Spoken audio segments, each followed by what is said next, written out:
I dag bliver familien Furoks tvillinger udskrevet efter et længere behandlingsophold på børnehospital nummer 1 i Ho Chi Minh-byen, og familien siger farvel til lægerne, som har lagt en stor indsats i behandlingen.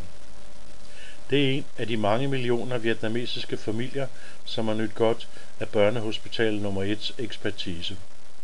Det er et af de største børnehospitaler i Vietnam og har høstet mange gode resultater med behandlinger.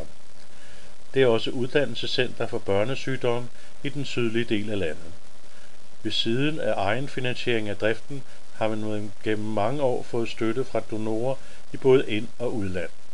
Børnehospital nummer 1 har også modtaget bistand af udviklingsmidler fra Danida i Danmark, hvor Dansk Vietnamesisk Forening har været det tætte bindeled og samarbejdspartner igennem 30 år. I slutningen af 1970'erne, hvor Vietnam for nylig var blevet genforenet, var børnedødeligheden under 5 år over 50% i hele landet. Luftvejsinfektioner, diarrésygdomme, denguefeber, underernæringssygdomme var årsag til stor dødelighed blandt småbørn. Landets økonomiske situation var på det tidspunkt i store vanskeligheder. Basal behandlingsudstyr til børnesygdomme var ikke tidsvarende. Selvom landets regering havde prioriteret børnehospitalet højt, kunne det ikke opfylde behovet for udstyr. På dette tidspunkt i 1979 var formanden for DVF, fru Kirsten Vagn Jensen, på besøg på børnehospitalet for at optage en film og fik forståelse for det akutte behov for hjælp. Fru Vagn Jensen vendte tilbage til Danmark og satte straks gang i indsamling til hospitalet. De første forsendelser bestod af basalt udstyr og de mest nødvendige mediciner til daglig brug. Det var basale ting som slanger og nåle, som havde vigtig betydning og var det første skridt til det tætte samarbejde mellem Børnehospital nummer 1 og Dansk Vietnamesisk Forening gennem mange år. Efter den første forsendelse fortsatte Dansk Vietnamesisk Forening uafbrudt med årlige indsamlinger og forsendelser til børnehospitalet. Støtten til børnehospitalet blev udvidet med flere forskellige slags behandlingsudstyr for at opfylde tekniske krav for behandlinger på mange områder. Ved siden af indsamlingerne til basalt udstyr og materialer blev DVF støtte efterhånden specialiseret inden for specielle områder og børnesygdomme. I 1986 var læge Jørgen Prag på besøg, og i 1989 læge Freddy Kav Petersen. De igangsatte nye projekter med Danida bistandsmidler. Projekter mod luftvejsinfektioner og senere denguefeber. Gennem disse projekter blev en del af medarbejderne på Børnehospital nummer 1 og andre fra nærliggende lokale områder uddannet til bedre at identificere tidlige tilfælde af sygdom.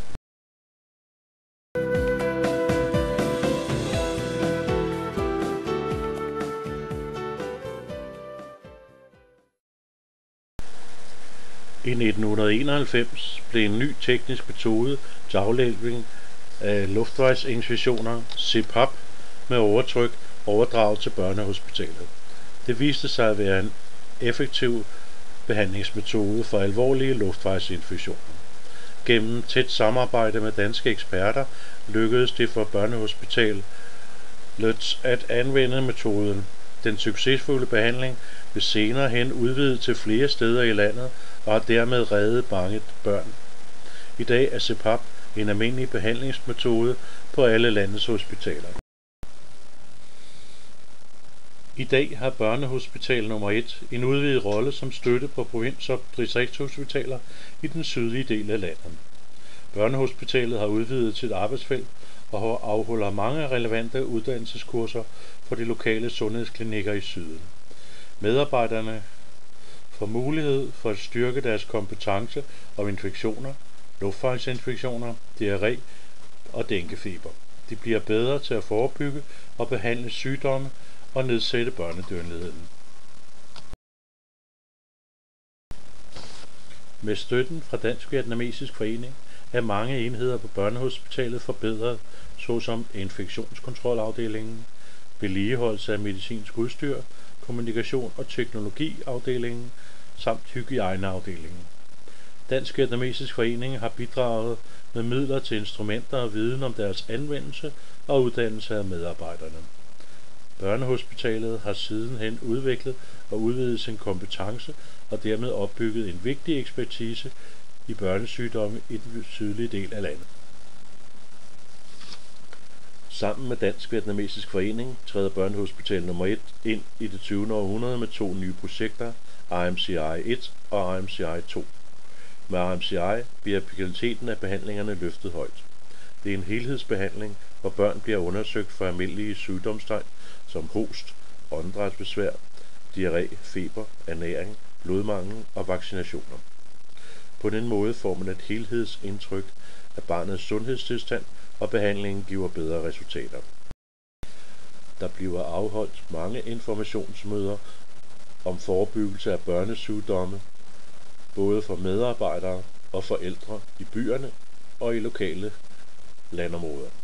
Projekterne udvider arbejdsfeltet fra store byer til landdistrikter. Med RMCI bliver samarbejdet mellem Dansk-Vietnamesisk Forening og Børnehospitalet løftet op fra forsyninger af hospitalsudstyr til også at inkludere efteruddannelse af medarbejdere. Børnehospitalet har med dansk bistand specialiseret sig på områder som for tidlig fødsel, audiologi, diagnostisering og mikrobiologi. Udvalgte læger og sygeplejersker er blevet efteruddannet i Danmark og i andre lande. Man deltager nu også i internationale seminarer for deling af erfaringer og viden.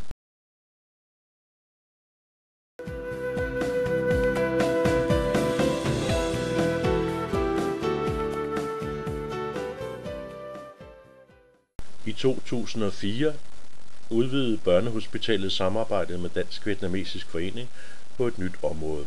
Med Børnehospitalet som mellemled for Dansk-Vietnamesisk Forening en ny partner i Ho Chi Minh City Welfare Foundation, som har projekter for gadebørn og børn med sociale vanskeligheder.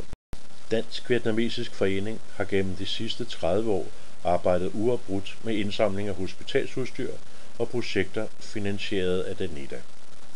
Desuden støttede Børnehospitalet med efteruddannelse af medarbejdere, som forebygger børnesygdomme og nedsætter børnedødeligheden. Samarbejdet er en eksemplarisk model for udviklingsbistand på sundhedsområdet mellem i-landet Danmark og udviklingslandet Vietnam. Der er høstet mange gode resultater samt erfaringer gennem mange års samarbejde. Det har været et solidt fundament for et stærkt venskab mellem Dansk-Vietnamesisk Forening og Børnehospital nummer 1.